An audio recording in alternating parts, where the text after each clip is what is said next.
A graça e a paz de nosso Senhor Jesus Cristo seja abundante em sua vida.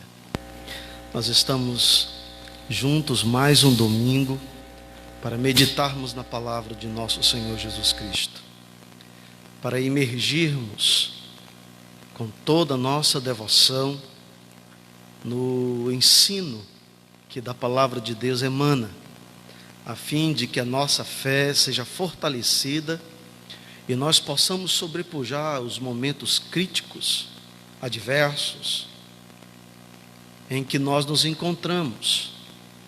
Pela graça de Deus, então, podermos cantar o hino da vitória, para o louvor e a glória de nosso Senhor Jesus Cristo. Êxodo, portanto, é o texto que nós meditaremos, capítulo 3, do livro do Êxodo. Nós vamos ler alguns versículos. Aliás, nós vamos ler a princípio o versículo 14. Mas eu faço um pedido a você. Deixe a sua Bíblia aberta, para que você possa ir encontrando cada versículo e os princípios ou as verdades, as lições que emanarão do texto sagrado. O verso 14 diz-nos assim a palavra de Deus. Disse Deus a Moisés: eu sou o que sou. Disse mais: assim dirás aos filhos de Israel: eu sou, me enviou a vós outros. Amado Deus, teu filho já orou, intercedendo, não somente por mim, que me disponho a ministrar a tua palavra, por tua graça e misericórdia, mas por todos aqueles que nesse instante estão em seus lares, acompanhando-nos, ouvindo-nos, com os corações e a mente inclinada para a tua palavra. Que teu Santo Espírito possa nos instrumentalizar nesta noite e cativar cada mente e cada coração ao poder, à graça, à unção que emana da tua poderosa palavra. Fala conosco, ensinando-nos, exortando-nos, consolando-nos, em o nome de Jesus Cristo e para o louvor da tua glória. Assim nós te agradecemos. Amém e graças a Deus. Meus amados irmãos, este texto, sem dúvidas, nos faz mergulhar, nos faz refletir em uma das narrativas mais conhecidas da Bíblia Sagrada. A ocasião em que o Deus de Abraão, o Deus de Isaque, o Deus de Jacó, revela-se ao então pastor de ovelhas, Moisés, o tirado das águas. Esse texto, amados irmãos, ele tem sido lido, apreciado, pregado e ensinado no decorrer da história da igreja.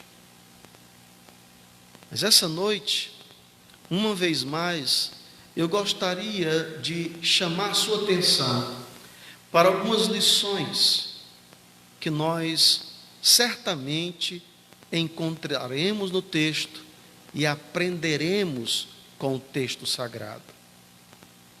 Uma vez que a Bíblia, como palavra de Deus, revela-nos o próprio Deus. O Deus que se fez conhecido por meio da linguagem humana, um Deus que descendeu e se manifestou ao seu povo, se manifestou a nós, graciosa e amorosamente, ele se fez conhecido. E se fez conhecido em toda a sua plenitude em seu Filho Jesus Cristo, que se fez homem à nossa semelhança, para revelar o incomensurável amor de Deus por nós e, sobretudo, para revelar o caráter e a natureza de Deus para o seu povo.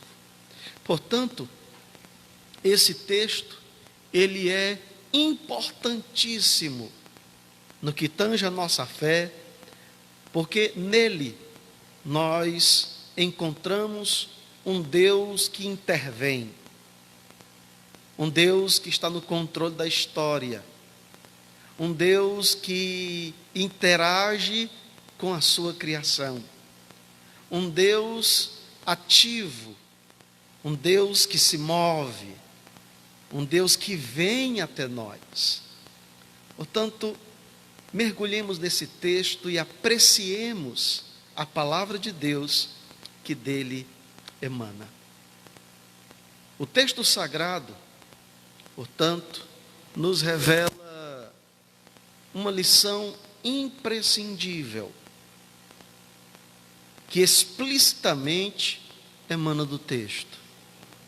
A lição que permeia toda a Bíblia Sagrada: Deus se fez conhecido. Meus amados irmãos, isto é importante que nós reflitamos sobre esta afirmação e sobre esta verdade da Escritura Sagrada. Nós estamos aquém, tanto qualitativa quanto quantitativamente, de Deus. Não há aptidão em nós mesmos para conhecermos a Deus pelos nossos próprios recursos, para nos aproximarmos de Deus. No entanto, o que a Escritura Sagrada claramente nos ensina é que Deus se fez conhecido, que Deus se revelou. E a partir desse texto nós encontramos essa lição, nós encontramos esta verdade teológica que permeia toda a Bíblia Sagrada. A vida de Moisés pode ser dividida em 3 períodos, de 40 anos. O primeiro período, em que ele ficou no Egito, sendo educado e crescendo, inserido na cultura egípcia, como um príncipe do Egito, embora fosse ele um hebreu, um descendente de escravos. O segundo período, de 40 anos, ele passa no deserto, como pastor de ovelhas, apacentando as ovelhas do seu sogro Jetro. E nesse período, penso eu que Deus instruiu a Moisés na paciência e na mansidão. O outro período, de 40 anos, foi o período em que ele peregrinou, liderando os hebreus até a terra prometida, a terra que mana leite e mel, a terra que Deus havia prometido a Abraão e aos seus descendentes. O texto que nós refletimos nesta noite narra-nos fatos, circunstâncias que permeiam o segundo período de 40 anos da vida de Moisés. Diz-nos o texto que ele apacentava as ovelhas de seu sogro Jetro, o qual era sacerdote do Deus Altíssimo na região de Midian. E diz o texto mais especificamente no verso 1, que então próximo ao monte de Deus, próximo ao monte Horebe, ele então procura uma ovelha que se desgarrara. Quando de repente ele contempla uma sarça, um arbusto próprio do deserto, característico do deserto, que o chama a atenção. Era comum que sarças entrassem em combustão instantânea pelo calor, pelo clima do deserto. Mas o que intriga a Moisés nesta visão é que a sarça ardia em chamas, mas não se consumia. Isso chamara a atenção de Moisés. Isso o intrigara de tal forma que então ele procura ou investe toda a sua atenção àquela sarça que ardia, mas não se consumia. Ardia-se em chamas, chamas veementes, no entanto, não se consumia. De repente, e mais surpreendente, uma voz brada desde as chamas de fogo. Diz-nos o texto bíblico que o anjo do Senhor falou desde a sarça, numa chama de fogo. É intrigante, amados irmãos, esse texto, porque é um texto que nos revela a ocasião em que o anjo do Senhor fala desde a chama de fogo. Ele brada altissonantemente, dirigindo a sua voz poderosa a Moisés. E certamente, amados, nós precisamos compreender que este anjo, ele é peculiar. Ele não é um anjo qualquer. Ele não é um anjo comum. Ele não está entre as classes angelicais que assistem ao povo de Deus e que adoram ao Deus do universo. Ele certamente não é um daqueles que estava entre os serafins, ante ao trono de Deus, exclamando com alta voz: Santo, Santo, Santo é o Senhor dos exércitos. Este anjo, na verdade, é o próprio Filho de Deus. Este anjo é o Verbo pré-encarnado no Antigo Testamento. É ele que se manifesta poderosamente. É ele que brada desde a sarça para o profeta Moisés, o então pastor Moisés. Moisés, diz o Senhor. Este anjo, amados, precisamos fazer mais algumas considerações acerca dele. Em todo o Antigo Testamento, há outras narrativas bíblicas que nos revelam a ocasião em que este anjo do Senhor se manifesta, em que esse anjo do Senhor se revela. O texto, o livro de Juízes, capítulo 6, nos ensina a ocasião em que o anjo do Senhor aparece a Gideão, debaixo do carvalho, na ocasião em que Gideão pisava o trigo, ou malhava o trigo no lagar. E diz o anjo do Senhor para Gideão: homem valoroso, o Senhor é contigo. Há outro texto bíblico, no livro de Josué, no capítulo 5, quando o anjo do Senhor revela-se a Josué, fora do arraial, e ele se manifesta como príncipe dos exércitos celestiais, e a este Josué se prostra. Tal qual Gideão no capítulo 6 do livro de Juízes, que oferece sacrifício para este anjo. Tal qual o anjo do Senhor que apareceu a Manoá, pai de Sansão.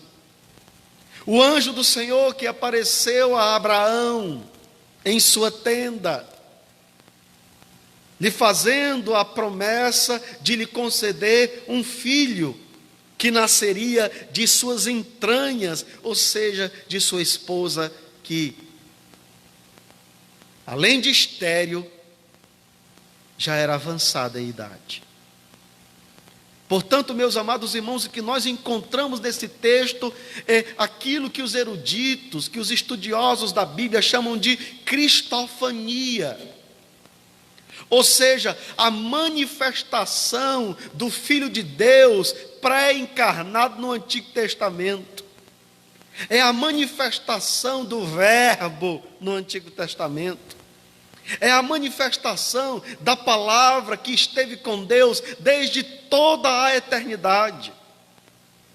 A palavra que, segundo o apóstolo São João, no evangelho que ele escreveu, no capítulo 1, verso 1, diz: no princípio era o Verbo estava com Deus e o Verbo era Deus. Todas as coisas foram feitas por Ele e sem Ele nada do que foi feito se fez. O verso 14, ainda no evangelho conforme São João escreveu, palavras reveladoras no texto bíblico, diz-nos: e o Verbo se fez carne e habitou entre nós, cheio de graça e de verdade.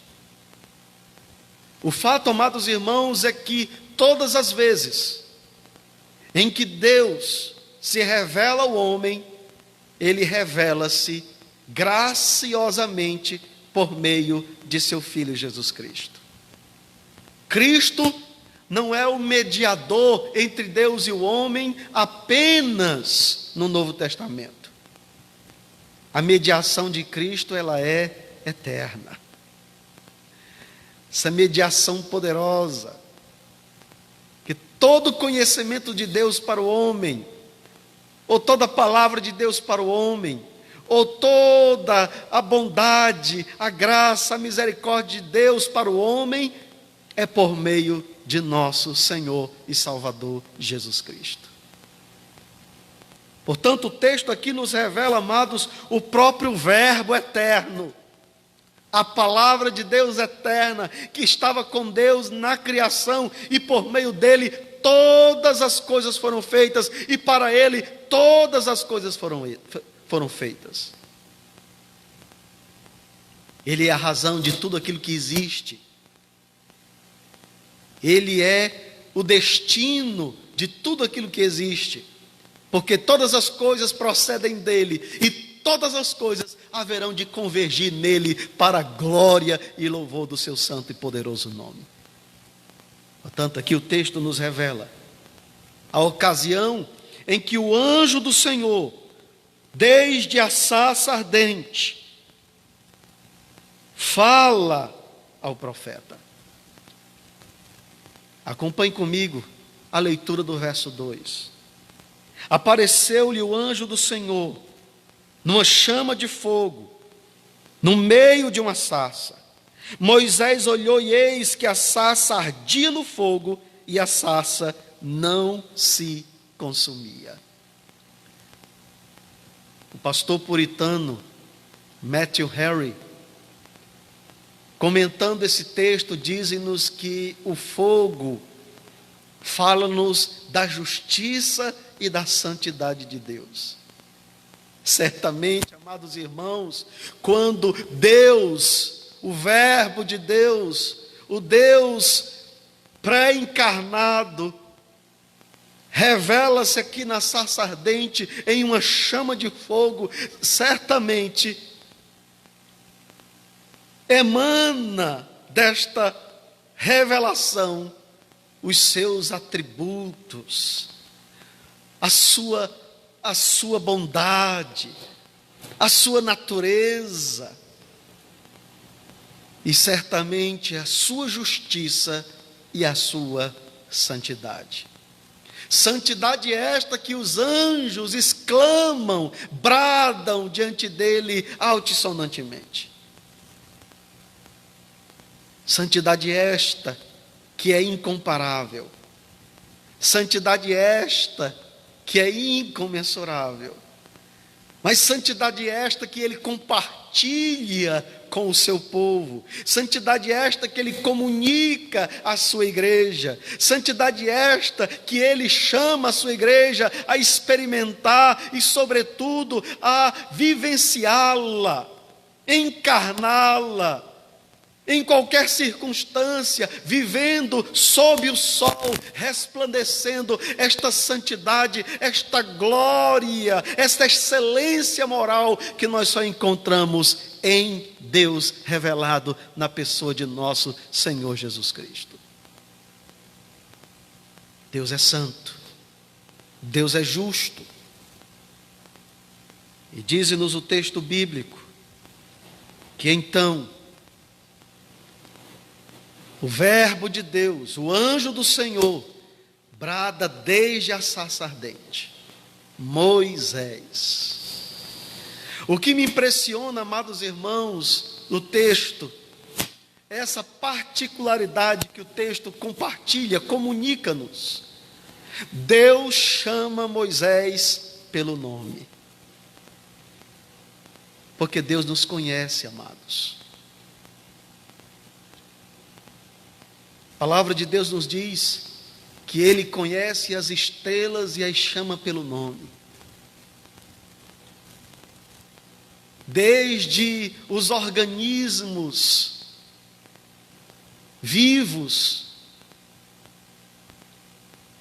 invisíveis, até os visíveis, Ele conhece todos, cada particularidade do nosso ser. O âmago mais secreto da nossa alma Ele perscruta. Não há nada diante dEle que esteja oculto. Antes todas as coisas são nuas, estão patentes e são reveladas diante daquele a quem nós devemos prestar contas. O autor de Hebreus, no capítulo 4, e o versículo 13, ele nos ensina esta verdade. Aqui, o Deus que se faz conhecido é aquele que conhece a Moisés, que conhece as suas entranhas, que conhece as suas particularidades, que conhece os seus anseios, que conhece os seus temores, que conhece o seu passado, que conhece o seu presente e tem planejado um futuro glorioso para a glória e o louvor do seu próprio nome. Assim como Deus te conhece, assim como Deus me conhece, assim como Deus nos chamou pelo nome, para vivermos para o louvor da sua glória, para vivermos não para nós mesmos, mas para vivermos para o louvor do seu santo e poderoso nome. Esse texto é Deus quem fala com Moisés.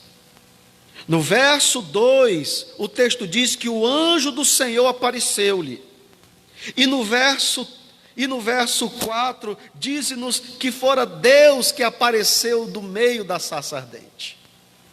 Portanto, amados irmãos, o que o texto em si nos ensina é que este anjo do Senhor é Deus. Este anjo do Senhor não é um simples anjo. Este anjo do Senhor é Deus. E como nós dissemos há pouco, é Deus pré-encarnado no Antigo Testamento. É o próprio verbo de Deus, a palavra de Deus, o Filho de Deus.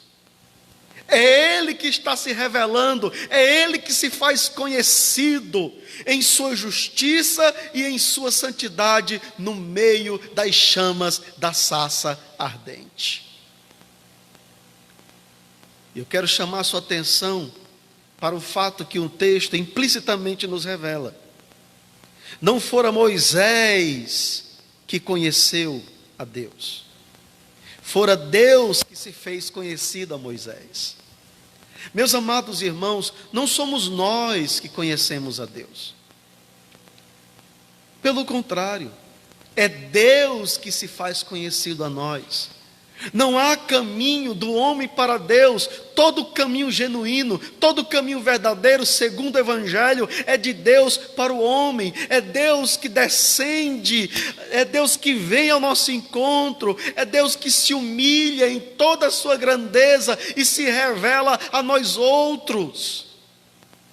É Ele que possui infinita graça, descende de seu mistério absoluto e se faz conhecido a homens pecadores, a mulheres pecadoras, a seres humanos pecadores como eu e você. E é esta verdade que o texto nos diz. Que Deus então fala desde a sarça e chama Moisés pelo nome.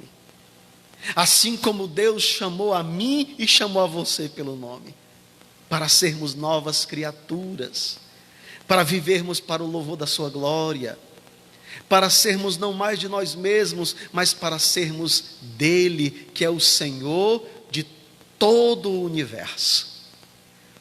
Mas há uma segunda lição que esse texto nos ensina. Primeiro, que Deus se fez conhecido. Segundo, que Deus se compadece das nossas tribulações. Se você observar comigo,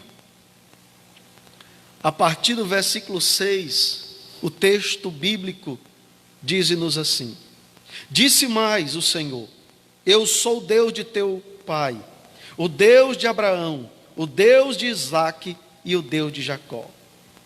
Moisés escondeu o rosto porque temeu olhar para Deus. Disse ainda o Senhor: certamente vi a aflição do meu povo, que está no Egito, e ouvi o seu clamor por causa dos seus exatores. Conheço-lhe o sofrimento. Meus queridos irmãos, vejam o que o verso 6 nos diz. Ao Deus se revelar a Moisés, Deus se revelou como Deus de Abraão, como Deus de Isaque e como Deus de Jacó. Ele não diz: eu fui o Deus de Isaque, eu era o Deus de Abraão, ou eu era o Deus de Jacó. Ele diz: eu sou o Deus de Abraão, Isaque e Jacó. Isso é intrigante, amados, porque Jesus Cristo, quando ele vai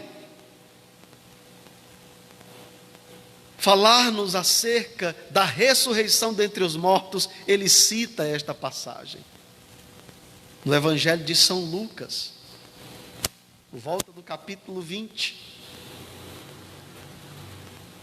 Diante dos saduceus que não acreditavam na ressurreição, o nosso Senhor Jesus, falando da ressurreição dos mortos, ele cita esta passagem, porque Deus se revelou a Moisés como Deus de Abraão, Isaque e Jacó, e Deus não é Deus de mortos, Deus é Deus de vivos. Ora, amados irmãos, Abraão, Isaque e Jacó estão mortos, mortos para mim e para você, mortos até mesmo para aquela geração dos dias em que o nosso bendito Redentor esteve encarnado entre nós. Mas para Deus e em Deus, todos aqueles que nele estão, a morte não é para a morte, a morte é para a vida. A morte é para a vida, porque aqueles que estão em Deus, que é a própria vida, estes não morrem, estes vivem para sempre. E o cerne, o âmago do Evangelho, irmãos, é a verdade de que em Cristo Jesus, todos aqueles que nele estão serão ressuscitados. quando ele emitir a sua voz poderosa, chamando aqueles que estão em sepulturas, a morte não poderá contê-los, e eles ressuscitarão para a vida eterna, para a glória de Deus.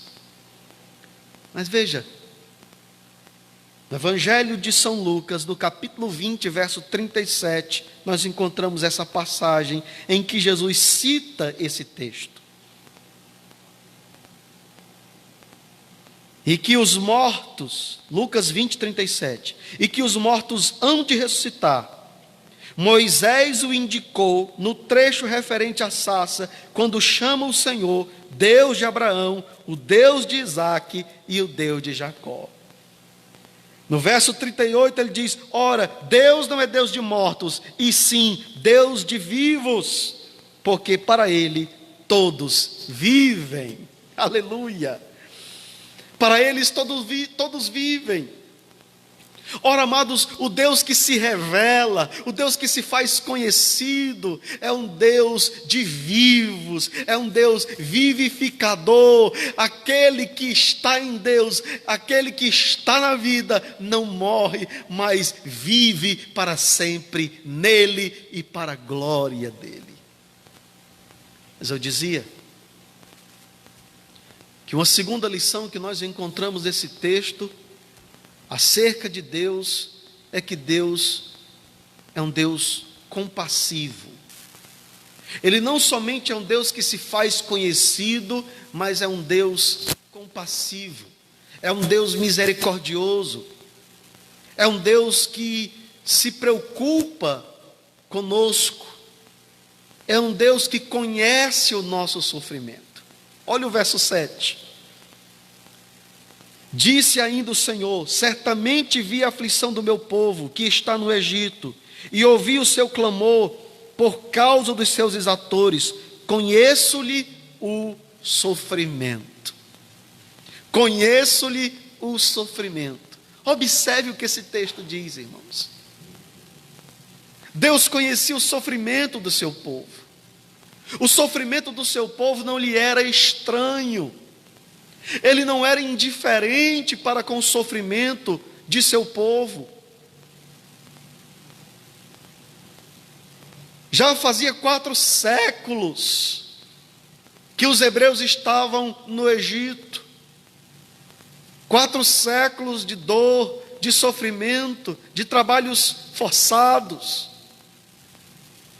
Mas agora Deus estava se revelando a Moisés e se revelava como um Deus que conhece o sofrimento do seu povo, que se compadece do sofrimento do seu povo, e que na sua graça e na sua infinita misericórdia Ele está disposto a intervir, a mudar este quadro, libertando o seu povo das algemas da escravidão no Egito.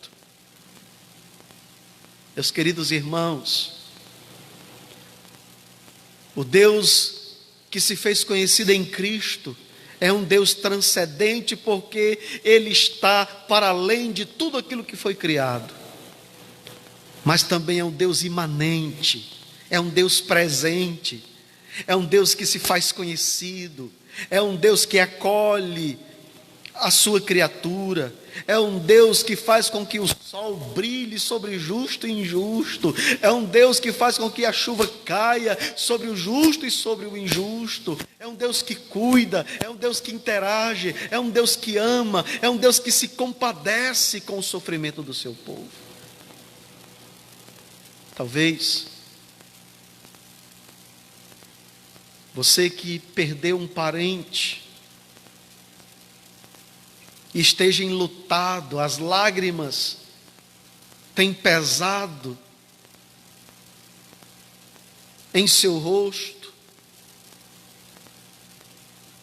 Talvez o seu travesseiro tenha sido encharcado com as suas lágrimas no decorrer destes dias. onde muitos têm enfrentado a dor de perder um ente querido, a dor de não poder se despedir adequadamente, conforme desejara, a saudade, a inquietude, o medo do amanhã, as incertezas. Você que provavelmente perdeu o emprego, em meio a esta crise, não apenas sanitária, mas também econômica, em dias difíceis, em dias escuros, em dias em que a sombra da morte entenebrece a nossa experiência, nós devemos nos lembrar que Deus não é estranho ao nosso sofrimento, que Deus não é alheio ao nosso sofrimento, que Deus não é indiferente à nossa dor, que Deus não é indiferente às nossas lágrimas, que Deus não é indiferente às nossas aflições, aos nossos temores, às nossas tribulações. Deus conhece o teu sofrimento, meu irmão. Deus conhece o teu sofrimento, minha irmã. Deus tem contemplado as tuas lágrimas. Deus tem ouvido as tuas orações. O profeta Isaías, no capítulo 59, verso 1, ele diz-nos que Deus não está com seu ouvido agravado, que não possa nos ouvir, nem a sua mão está encurtada, que não possa nos alcançar. O nosso Deus se preocupa conosco, o nosso Deus conhece o nosso sofrimento. É comum, amados irmãos, que em meio a circunstâncias tão acrisolantes, muitos questionem o amor de Deus, questionem às vezes até a bondade de Deus, questionem a presença de Deus, em meio à dor, em meio ao sofrimento, em meio ao luto, em meio às tribulações mais acrisolantes que nós experimentamos debaixo do sol. Mas quando esta dúvida permear o nosso coração, ou quando esta incerteza incrédula permear o nosso coração, devemos nos lembrar, amados irmãos, do Deus que sofreu em Cristo. Um Deus que condescendeu com a nossa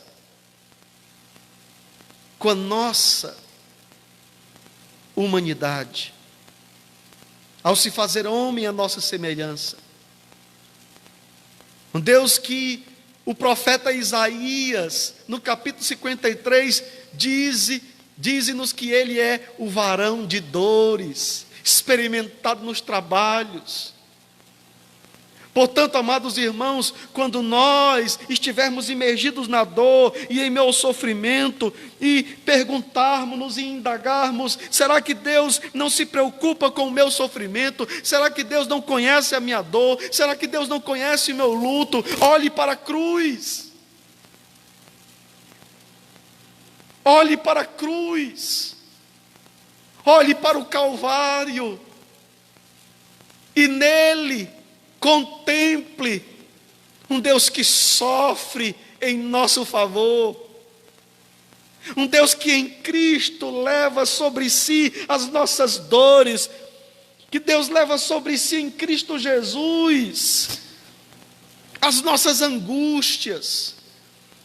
O problema do sofrimento, amados irmãos, converge em Cristo. E em Cristo Jesus, Deus está revelando o quê? A gozo eterno para aqueles que nele confiam. Porque em Cristo Jesus, Deus enxuga dos nossos olhos toda lágrima. Porque em Cristo Jesus, amados irmãos, que as ambiguidades, as ambivalências próprias da nossa natureza, as hostilidades de um mundo que jaz no maligno que nós experimentamos, a nossa finitude, as nossas limitações, quer sejam elas físicas, quer sejam elas psicológicas ou espirituais, em Cristo Jesus elas são sobrepujadas, porque em Cristo Jesus nós nos tornamos novas criaturas e Ele compartilha conosco da sua natureza, uma natureza incorruptível, uma coroa incorruptível que está preparada para aqueles que nele esperam, aqueles que nele confiam. Portanto, eu quero te dizer, meu querido irmão, minha querida irmã, Deus conhece o seu sofrimento.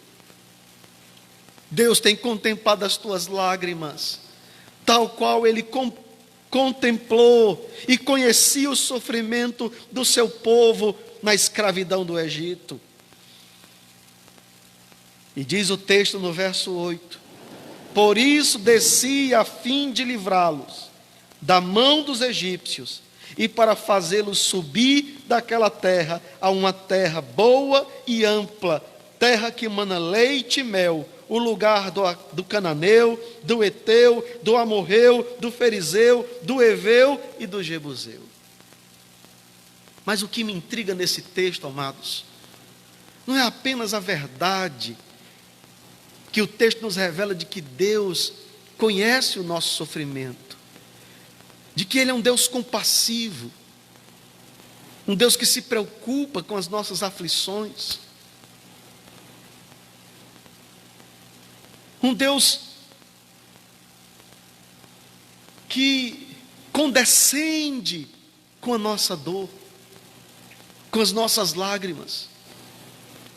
Mas o que me intriga, amados irmãos, é que o verso 8 fala-nos de que Deus, ao dialogar com Moisés, diz que desceu a fim de livrar o seu povo das mãos dos egípcios. Mas o intrigante é o método que Deus escolhe para libertar o seu povo. Meus amados, eu não sei quanto a você, mas me intriga. Deus tem poder simplesmente para, através de uma simples palavra, libertar o seu povo da escravidão do Egito. Mas Ele assim não o faz. Assim Ele não o faz. Porque, amados irmãos, Deus escolhe métodos para agir que são surpreendentes. Métodos para agir que nos confunde, que nos deixa espavoridos, abismados. Métodos, muitas das vezes, que aos nossos olhos são incompreensíveis. O texto diz que Deus desceu dos céus para livrar o seu povo. Mas o desejo dele é livrar o seu povo por meio de Moisés, que passara 40 anos no Egito, mas agora era um simples pastor de ovelhas, gago, que se percebe incapaz e diz para Deus: eu não posso, eu não sou capaz. Meus amados, Deus usa métodos diferentes, porque, como diz a sua própria palavra, no livro do profeta Isaías, capítulo 55, a partir do versículo 8, que assim como os céus estão em relação à terra, assim são os pensamentos de Deus em relação aos nossos pensamentos. Os planos de Deus, os pensamentos de Deus são mais altos que os nossos pensamentos. Amados irmãos, certamente o texto bíblico diz que o povo orava, clamava por libertação. E eu fico imaginando, amados irmãos, como este povo pensava que Deus ia libertá-los. Mas certamente o que não permeava a cabeça, a mente do povo hebreu, escravos no Egito, seria que Deus haveria de libertá-los por meio de Moisés, o príncipe do Egito, que se descobre escravo, foge, encontra acolhimento em Miriam, e ali passa 40 anos, casa-se, tem filhos, vive o seu cotidiano como pastor de ovelhas, quando de repente Deus fala com ele, diz: olha, volta ao Egito, e diz a Faraó para libertar o meu povo. Amados irmãos, Deus age como quer. É por isso que o apóstolo Paulo diz-nos, na primeira carta aos Coríntios, no capítulo 1, a partir do versículo 18, a seguir, que Deus escolheu as coisas loucas deste mundo para confundir as sábias. Deus escolheu as coisas loucas deste mundo para confundir as sábias, porque é através das coisas loucas que Ele revela a sua glória. Ele usa o fraco para mostrar ao forte que a glória não é nossa, a glória é tão somente de Deus. Deus é especialista no impossível. Deus é especialista no imponderável. E Ele age no imponderável, no impossível. Usa os fracos para confundir os fortes, usa os loucos para confundir os sábios, porque Ele é Deus Todo-Poderoso, Ele é Deus dos deuses, Ele é o Senhor dos senhores, Ele é o Rei dos reis, Ele é o Senhor do universo, Ele é o Senhor da história, Ele é incomparável. Deus é Deus. Deus é Deus. E agora Ele usa Moisés. O texto diz, no verso 8: desci a fim de livrá-los da mão dos egípcios, para fazê-los subir daquela terra a uma terra boa, ampla, terra que mana leite e mel, o lugar do cananeu, do Eteu, do Amorreu, do Ferizeu, do Eveu e do Jebuseu.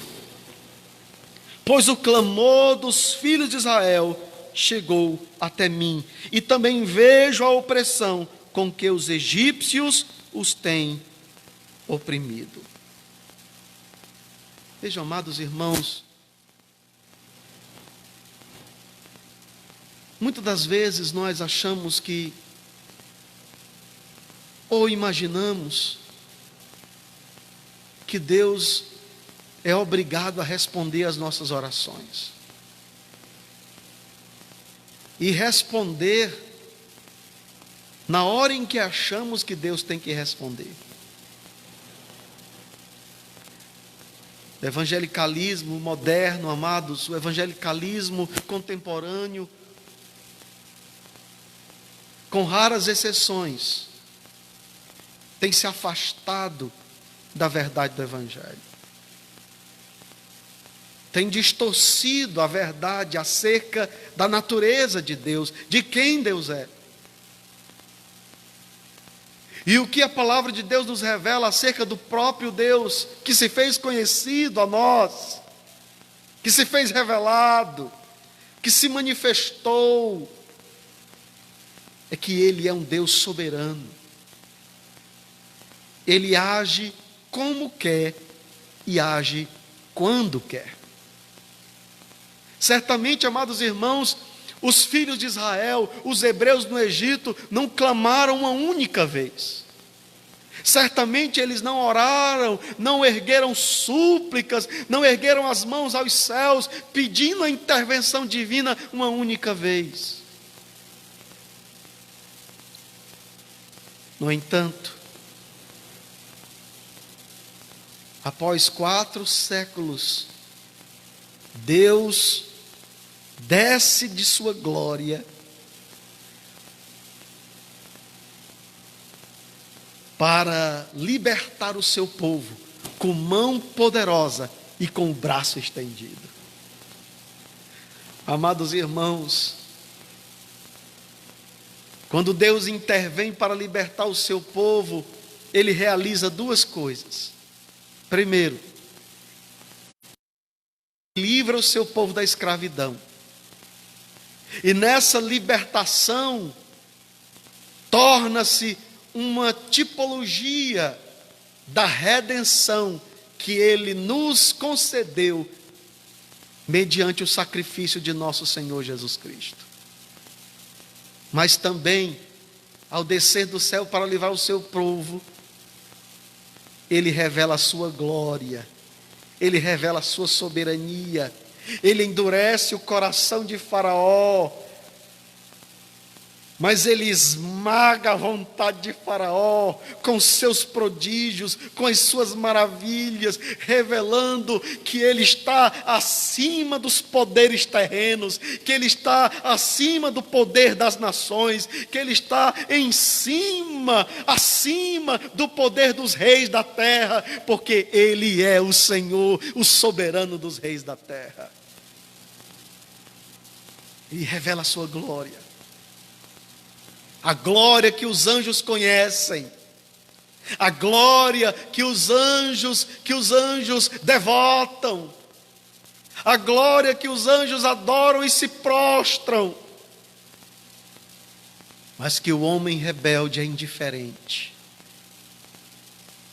mas que o homem rebelde não enxerga, mas que o homem rebelde com o coração entenebrecido e empedernido é indiferente. Mas Ele não somente é o Senhor da história, como Ele é o Senhor dos reis da terra. Ele que endurece o coração de Faraó.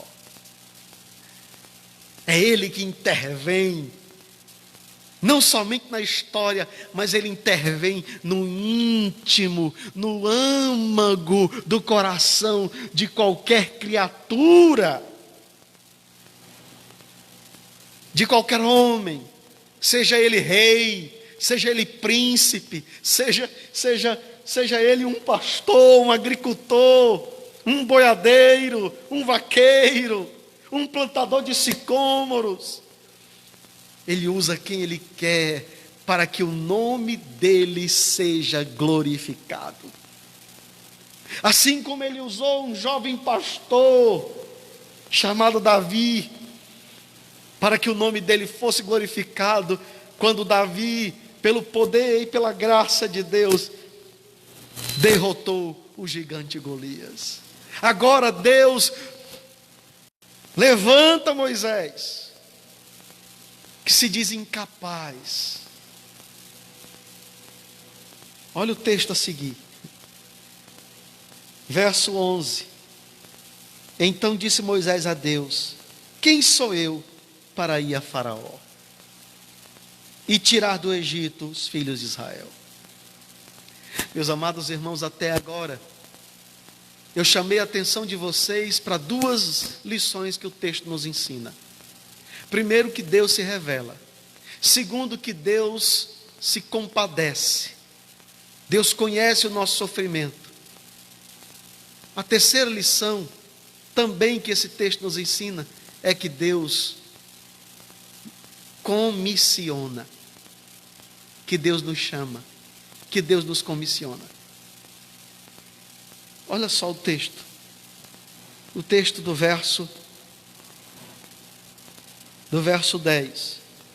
Vem agora, e eu te enviarei a Faraó, para que tires o meu povo, os filhos de Israel, do Egito. Então disse Moisés a Deus: quem sou eu para ir a Faraó e tirar do Egito os filhos de Israel? Meus amados irmãos, Deus se revela a Moisés. Deus manifesta que é um Deus que conhece o sofrimento do seu povo, que é um Deus compassivo. Mas agora Deus comissiona Moisés. Vem agora, diz o Senhor, desde a sarça ardente. Eu enviarei a Faraó, para que libertes o meu povo, os filhos de Israel, do Egito. A resposta de Moisés, amados irmãos, nos revela uma incredulidade disfarçada de humildade. Percebam, no verso 11, Moisés diz: quem sou eu para ir a Faraó e tirar do Egito Israel? No primeiro instante, quando nós olhamos o texto, podemos então perceber, entender, Moisés está sendo humilde.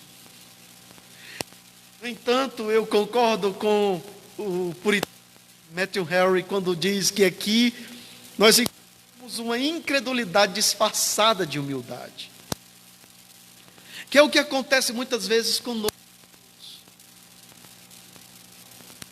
quando somos desafiados pela palavra de Deus, quando somos lembrados pela palavra de Deus, de que a igreja é um povo comissionado, é um povo vocacionado, é um povo chamado para anunciar as grandezas do nosso Senhor Jesus, as virtudes do Senhor Jesus, e muitas das vezes revestimos de uma humildade que na verdade é um desfile para a nossa incredulidade, em crer na palavra de Deus, ao dizer-nos, ao falar-nos que Ele está conosco, de que Ele na fraqueza nos fortalece, Ele, em meio ao desânimo nos anima, de que Ele em meio ao cansaço nos renova, de que Ele em meio à incapacidade nos capacita para fazermos aquilo para o qual Ele nos chamou, nos comissionou para a glória do seu santo nome. É isso que esse texto nos disse: quem sou eu? Talvez você esteja dizendo: sou eu. Talvez você na sua cidade o menos capaz, o menos apto a fazer a obra de Deus. Mas eu quero te dizer que Deus é contigo.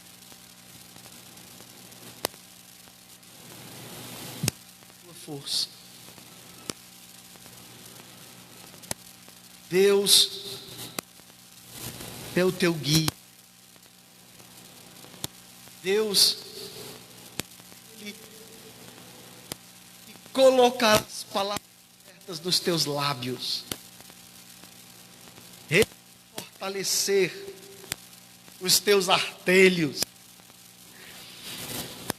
porque o Senhor é quem capacita-nos, é o Senhor que nos chama, que nos fortalece e nos encoraja para fazer tudo para o qual eu e você fomos chamados,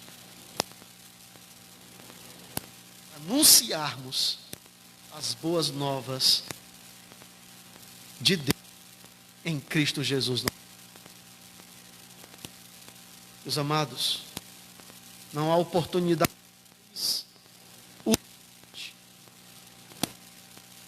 a nós vida do que em meio a esta pandemia anunciarmos as grandezas, anunciarmos o amor de de Deus revelado em Cristo. Deus percebe a incredulidade de Moisés. E então lhe pergunta retoricamente: quem é a boca do homem? Quem fora que criou o homem? No texto bíblico. Aqui. Eu chamo atenção para o texto. Deus lhe respondeu: eu serei contigo, e este será o sinal de que eu te enviei, depois de haverdes tirado o povo do Egito. Servireis a Deus neste monte. Disse Moisés a Deus: eis que quando eu vier aos filhos de Israel, e lhes disser: o Deus de vossos pais me enviou a vós outros, e eles me perguntarem: qual é o meu nome? O que lhes direi? Então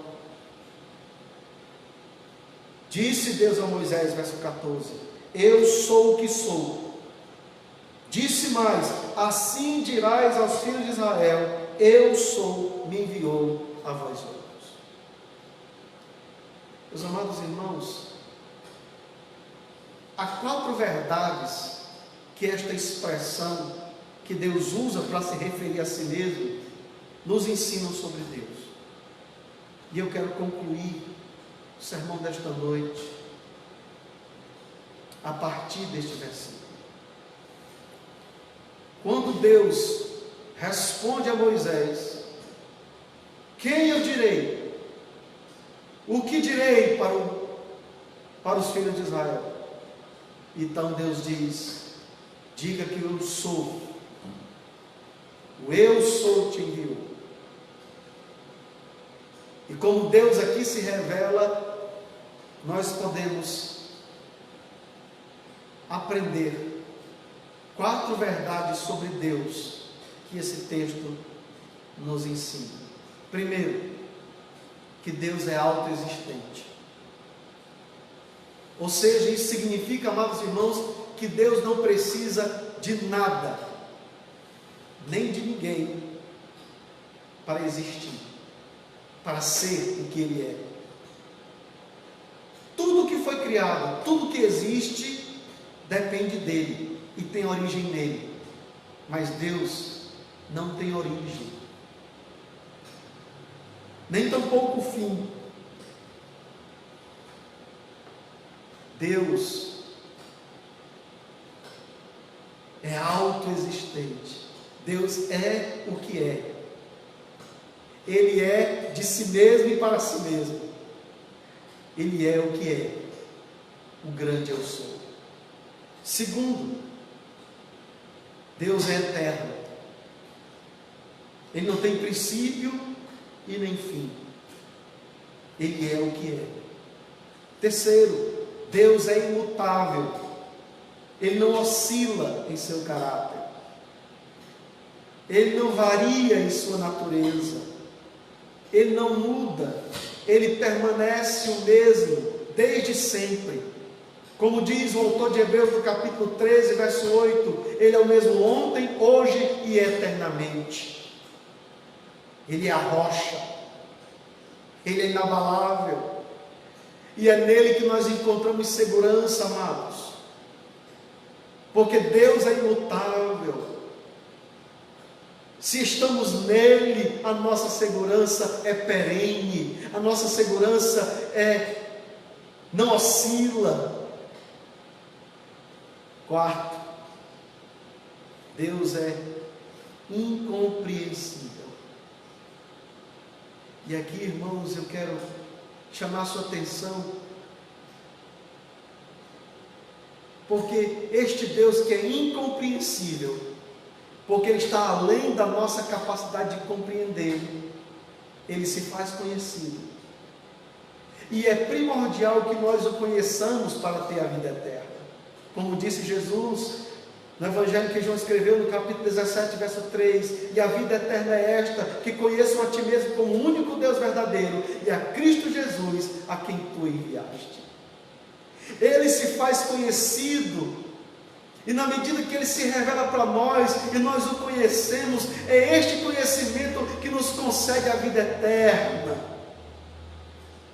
Mas ao passo que Ele se faz conhecido, Ele ainda permanece um mistério absoluto e incompreensível, para além da nossa capacidade de discerni-lo, de compreendê-lo, porque Ele é inconhecível, incognoscível, incompreensível. Ele é Deus. Ele é Deus. E por fim, Deus é fiel. É fiel porque Ele permanece fiel à sua palavra. Ele prometera a Abraão, Isaque e Jacó que depois de 4 séculos Ele haveria de libertar os seus descendentes e levá-los a uma terra boa que manava leite. E agora Deus estava cumprindo a sua palavra. Eu quero te dizer, meu irmão, minha irmã, que Deus é fiel. Que Deus cumprirá a sua palavra. E tudo que tem acontecido no decorrer da história tem apontado para a fidelidade de Deus à sua própria palavra. E o próprio Deus encarnado, Jesus, disse que haveria de voltar uma vez mais para consumar todas as coisas e acolher a sua igreja, para que onde Ele estivesse, nós também estivéssemos. Portanto, creia, Deus é fiel. E Ele haverá de cumprir a sua palavra, a sua promessa, a sua igreja. Que Deus em Cristo.